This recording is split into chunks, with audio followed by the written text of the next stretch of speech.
Okay, Lou. Let's go have a party. I'll try to navigate to the festival in one piece. Are you ready to go? I am ready to go. Are you taking my suitcase? Nope. Oh, Lord save us. I got motion sick. And we're just shy of an hour late. Lou hasn't eaten yet. So all in all, we're doing Straight great. up. Shower. Okay. Okay, gotta be down the rabbit hole. It's a 4-day weekend festival with multiple stages. And we're doing the Fuzzy Lob stage this weekend. I thought I would join you today for the whole day to get a good look about what a VJ does. You have to show me everything. You have to tell me everything. I will. So let's start with who is a VJ? Who's a VJ? A VJ is it's kind of a DJ, but then not with music and tracks, but then with visuals and video clip and live things and cameras. So basically, we kind of do the same. We show up at a music festival and we pull out our big USB drive with visuals and we start to improvise, kind of. Sometimes it's a festival like down the rabbit hole where there's no pre-made content from our end. It can also be a festival where Twofiftyk has done the design, and then we've also made a custom content package and we did the whole thing from back to front. So it's a little bit less of finding out what works and what doesn't, because we have already had the time to work on it. But in this case, I showed up yesterday to check out the set, load in some content, see what works, see what doesn't work, and now we're heading to the festival. And yesterday, did you discover anything that doesn't work or what works best? Yeah, it's a different setup than usual this time. The stage is made up out of all small screens, very small screens. So where there will be a normal situation where there will be a bigger screen and you could communicate like an artist name or a logo. There's now only small screens, so it's a lot harder to see what's going on. It's gonna be more important to have like more motions from front to the back or back to the front, left to side. We'll see today. And the festival just started, so we're getting in early today. There's a lot of VJs, she's doing the day shift. And I will be taking over from her at around dinner time, a few sets. And then at around 10 o'clock in the evening, I'll be slowly taking over all the sets. And then I'll be continuing on till 4 in the morning, I think 4:30 in the morning even.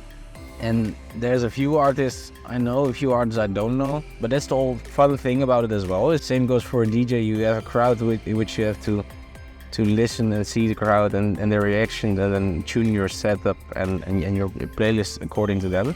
The same goes for me. There's another DJ with a completely different style of music, so I'll go and find a completely different style which complements the artist. And some people say to me, oh, you're doing 7-8 hours in one piece, and I say, yeah, I mean, those hours just fly by because you're constantly trying to make something new, listening to the music. It's fun. It's a lot of fun to do, actually. How does one become a VJ? There's the big question. I think there's a lot of ways to come into this whole VJ thing. My school was focused on doing theater, so I've been doing that for 4 years, and the last year I thought it was up way, but I do like music festivals way more than I like the whole theater aspect of it. So I started looking for companies and I got in contact with Twofiftyk and then did my internship and then learned from all the other VJs. It was good for me to just ride along on the experience of the other guys. But there's also people starting on small parties in the local clubs and working their way up. There's an artist who says, hey man, you're doing great stuff, you're doing very cool work. And then they end up going with an artist, and the artist grows. And I mean, there's so many options for people to become a VJ. I'm sure there's a lot of people working on one stage, like lights, pyrotechnics, Audio guys, everything. How do you manage to cooperate with everyone while being kind of stranger to each other's and each other's work? Because there might be scenes where you only meet each other for the first time and you don't know how he's working and what's his style. So how do you manage to get those things together to a cohesive look? I mean, a part of it is the preparation phase, like we did yesterday, talking to each other, getting a feeling for each other on what each person likes. The VJs are most closely connected to the lighting guys. That's always a part. I mean, you might start off with having to work your way around each other and seeing, okay, you want to do your effect, I'll go back a bit. Usually during the night, you'll find a way of going in between what you like and what the other person likes, or finding something together. Sometimes I describe it as a dancing partner as well. So it's fun. It's never the same. What's the 3 most important traits of a good VJ? Ooh. First is always the flexibility. This weekend we're getting in with our own content, but there's always artists who have their own piece of content as well. So it's always a challenge to integrate the content of the artist with your style and the festival style and the stage. Same goes for working with different people, like we just talked about. You have to be able to change up your working style or things you do normally and do them differently because it works for the other person. And then loving your job.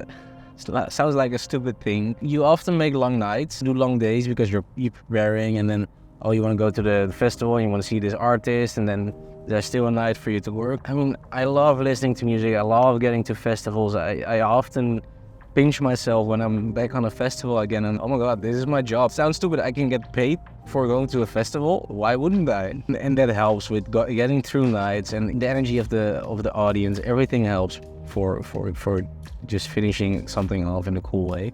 There's the problem-solving aspect of it as well. Sometimes you can prepare yourself and you get to a festival and it's completely different. Then you have to go back, okay, what do we have? Is there any custom content? Okay, can we change it up to fit the changes? That's the problem solving in advance, but there's also the problem solving during the night, because I mean, when there's an audience right in front of you and something goes bad, the screens go out, there's a technical problem, or your computer goes out, or something doesn't work the way you want it to.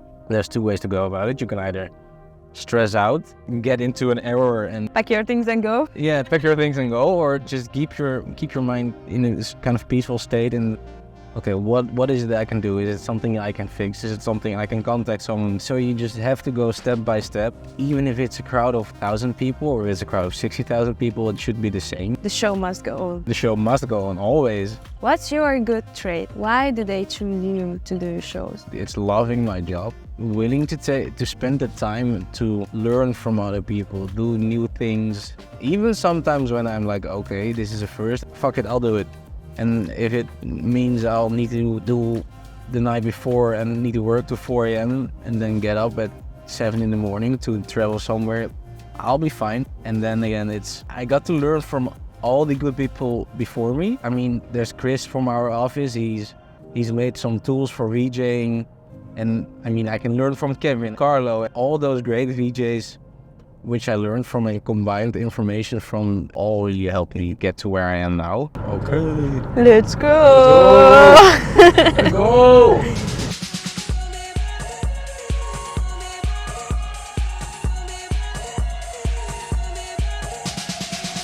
Yep. Can you walk me through what the VJ has? Quite a small setup actually. It's my laptop, my controller, and this time I have a small screen with me so I can preview all my content, but that's just about it. Apart from a bag with all my small cables and stuff I might need, it's kind of all we travel with. You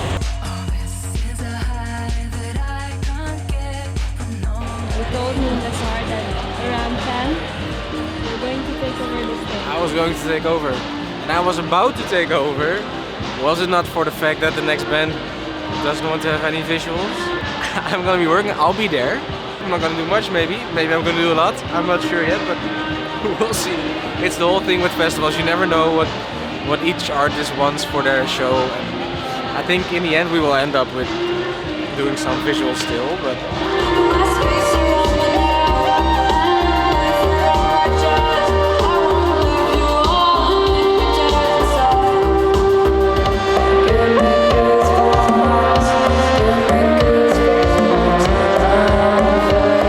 I already got a feeling it will happen. The lighting guy was a little bit under stress, as I said. I already had the feeling that they will be like, hey, can you please help me out a little bit? So I was ready, of course, with some stuff, and I just did some very subtle things to more complement what he was doing and not be too invasive on the show. And in the end, he ended up being really happy with it. So, but you see this often. Sometimes when there's a team that's quite new, they're very unsure of their own image and what they want. I mean, every festival is different. Sometimes you get something good, sometimes you get something that's not so good. So they were kind of hesitant, but I joined them on the show, and I think it looked kind of cool, and I just followed them along, and he was happy in the end. 2 more shows for today.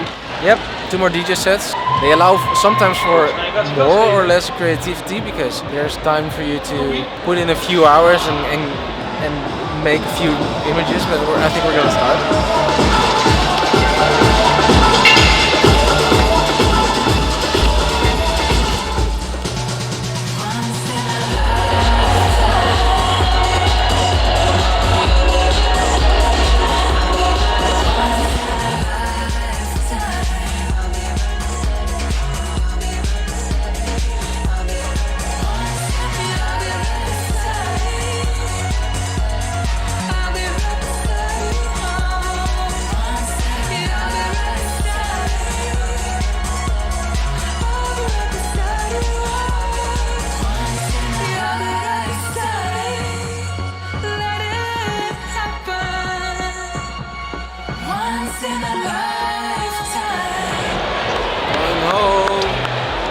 It's done.